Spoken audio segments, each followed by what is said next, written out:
Hey guys, let's review what we talked about last class, and I want to go through a little bit more detail into the small details into the movement of this swallow touching the ground.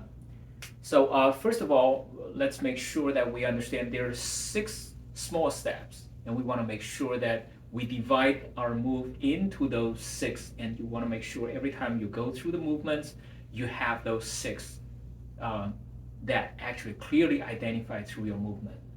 So let's start it. Well, the beginning doesn't count. So you start from here, you come down, you hold the ball. This is the beginning, okay? From this point on, 1 is when you open up. And there is a very small but very important step as 2, which is basically just relaxing on your hip. Exhale, relax on your hip. Your hands naturally stretching out. That's 2. And then 3 is a shift of your weight back to here, to one side. And then 4, you drop down. And 5 is a turn. And 6, you go back and come back up to another holding ball. Okay, this is 6 steps. So 1 is where you shift your weight, open up your arms. 2 is where you relax your hips and let your hand naturally stretching out. 3 is when you shift your weight back and your hands coming back on the same side. 4, when you drop, and this hand, I'm not quite sure if you can see it, but this hand comes into a very light hook. And then 5 and 6, you come back up and here. So that's 6 steps.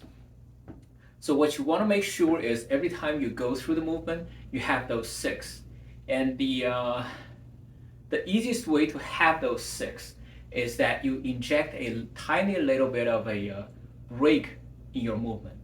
So when you're here, you say 1, and you stop for maybe half a second. And then 2, you relax, and you stop for half a second. And 3, you come back and you stop. And 4, you drop the hand down and you stop. And then 5, you hook your hands, turn, and you wait here for about half a second. And 6, you come back up. So as long as you remember the steps and then you inject a little bit of a break in between, that'll help you make sure that you always have a break in between, and eventually helps you to identify each of the small moves instead of just doing, oh, wow, I'm here. Then you don't know the details of the movement, and you're losing a lot of the actual fine points. What we want is eventually dig into all those fine points. So we want to break this thing down into 6 and make sure we always have that 6. That's why you want to break here, relax, break, come back, break, drop, break, turn, break, and come back up. So that's how eventually, obviously, you don't need the break. You will do a smooth transition, but this helps you identify, make sure you make each of the small movement to the full extent instead of just cut short and move on to the next one.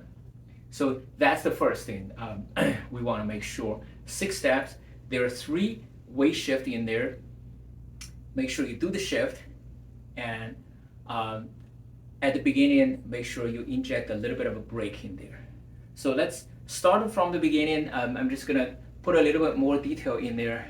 Here's when you hold the ball, and when you hold the ball, the key to that is you don't want to hold it the wrong way. You want to hold it the right way. What's the right way? The right way is when your weight is on your left hand is on top. And if your weight is on your right hand is on top. Okay? So it's always where your weight is at, and that side, the hand on that side is on top. So this, from here, this will give you a smooth start from the beginning. So from here, as you move along, your hands are spreading out, they're about level. And at this point, the palm that's facing up On the step 3, the palm that's facing up will come over and it'll drop and it'll turn, it'll move. So the palm that's facing up or the palm that starts at the lower point, that's the hand that's making the major moves. So from here, it's always this hand at the bottom, it's going up and it's going up and it's going down and it turns and it comes back.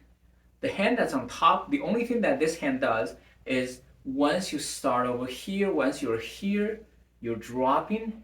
This hand does a little bit of a coming together, and that's it. That's all it does. Okay, same thing here from this side because my weight is on my right side.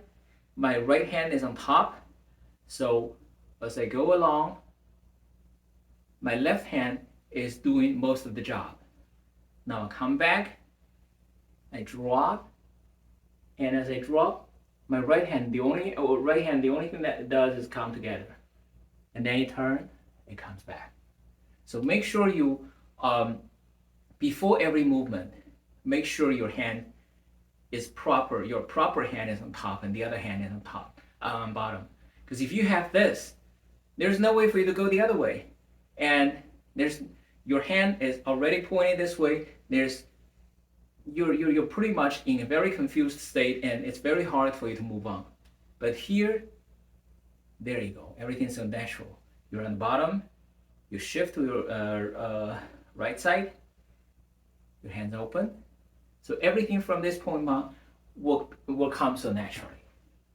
Now, the other thing is, when I say your weight is on your right side or on your left side, I'm not saying that you have to have all your weight on one side. You're only shifting about 1/3 in the middle. You never go too far on one side or too far on the other side. You're always just in the middle. So even if when I say your weight is on your left side, you're still only about 60% left, up to 70% at most. And the other 30-40% is on your right. Same thing here. So you only want to shift in the middle 1/3. Okay, that's another thing. One final thing, as your hand go up, going this way or this way, your hand starts from here. As you shift your weight, your hands go a little bit further than your body so that your hands start from one side of your head. Now it comes over to the other side of your center line, but just barely over. It's almost like it's probably not even on your ear. It's probably almost right on top of your ear. And then you drop it. And this drop has to be pretty much straight drop all the way down to about the 1/3, like the 1/3 we talked about. This is about the 1/3 here, and you twist and you come back up. So there are 3 shifts from here. Step 1, we're shifting. Step 2, we're just relaxing, so we're not shifting. Step 3, we're shifting back. Step 4, we're dropping. We're not shifting. And 5, we're not shifting. 6, we're shifting. So there are 3 shifts, a weight shift. Make sure you do the shift. You really want to do the shift. This is the most important part because if you don't do the shift, your body, you can still do all the movement without shift your weight, but that you're losing the whole point. The whole point is to have this shift driving all the other movements. Currently at the beginning, you probably don't get that feeling that this is actually driving everything, but eventually this is at the point of our exercise. Eventually everything comes down here. This is the center. This is the driving force of your movement, of every movement. So at this point, you really want to do the shift. Every time when we say you shift, you want to make sure that you're shifting. So from 1/3 here to 1/3 here. So let's summarize it a little bit one more time. First, most important thing, 6 steps. There are 6 little steps. Make sure you do all 6 steps and you inject a little bit of a break in between. And second thing, make sure you understand which hand is on top. It's always the hand that's on the side where your weight is, that's the hand that's on top. Make sure you have the right hand on top so you can have a smooth startup from that point on. And the third thing, make sure you shift your weight. Your weight has to be shifting in the center 1/3. It might be small, but it has to be shifting. Your body has to have that intention, that movement that you can feel. Okay, these are the three major things from this lesson.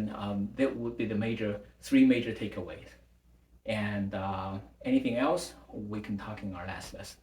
Okay, thank you guys.